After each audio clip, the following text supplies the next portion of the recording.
I just wanted to create a recording now that I've had nearly 1,000 rounds through my Palmetto State Armory version 2. It's called GB2 kit that I created, and so just show you some of the things that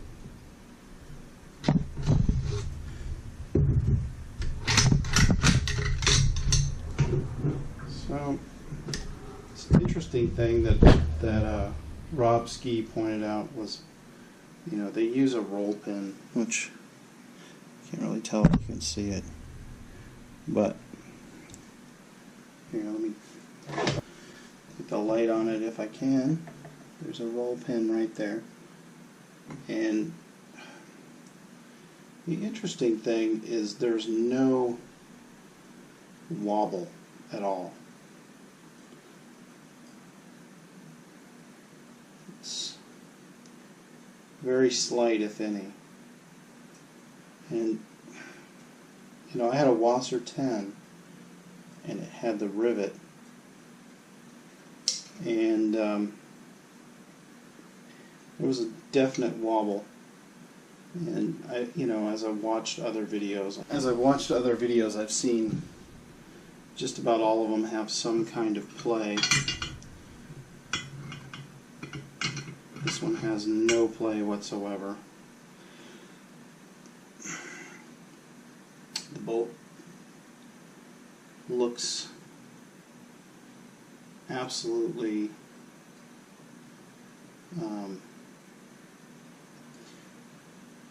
pristine, with no, it's starting to round like you would want, no real sharp edges on it,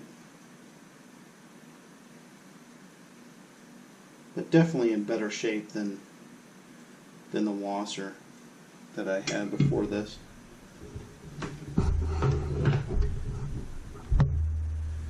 The trigger in it,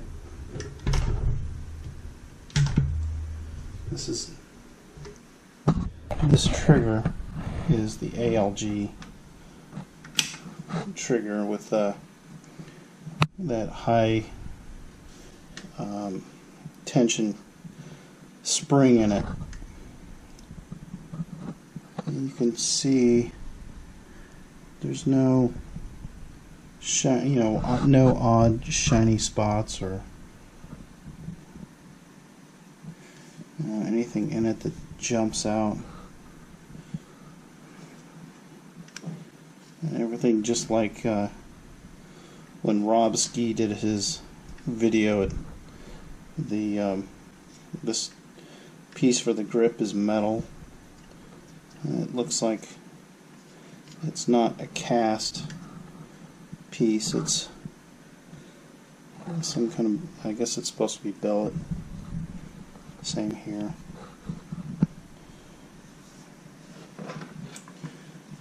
And like I said, you know, these, see the frog lube in it, but, you know, there's no dents or extra shiny parts in the channels on the piston or the bolt carrier.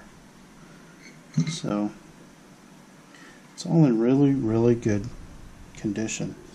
And I can tell that, I believe, because this was a blem kit, I believe that was the blem right there.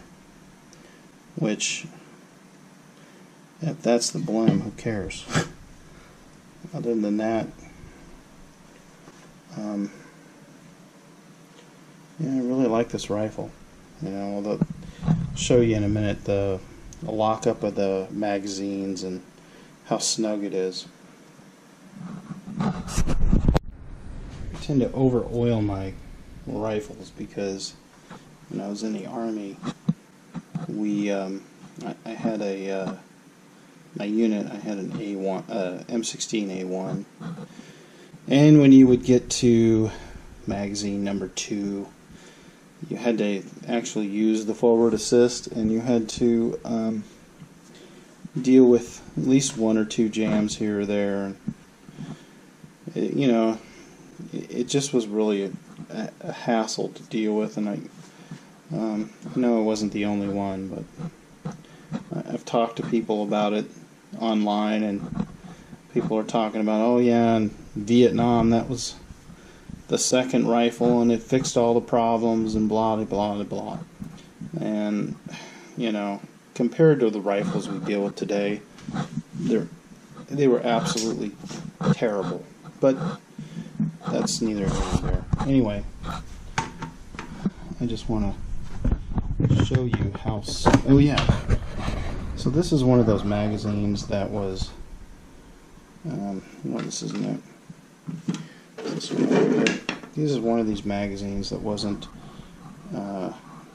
manufactured right. So this tip on the back was too thick. So I just took a flat file and filed it down. So what you get now is, oops, it's really snug fitting, but you can file it down a little more and get it so it goes in easier. But one thing that you end up with is such a nice snug fitting magazine that you know, you have this on your back fully loaded. You know, it's not going to move around as you walk, so it doesn't make any noise, which obviously is what you want. So yeah, I like it.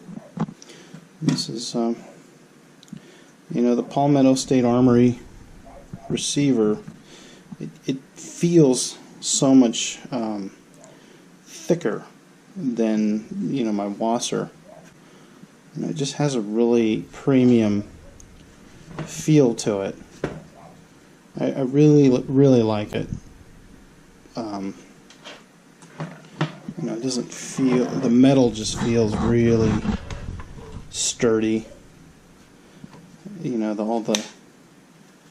this is, you know, the safety lever is really smooth.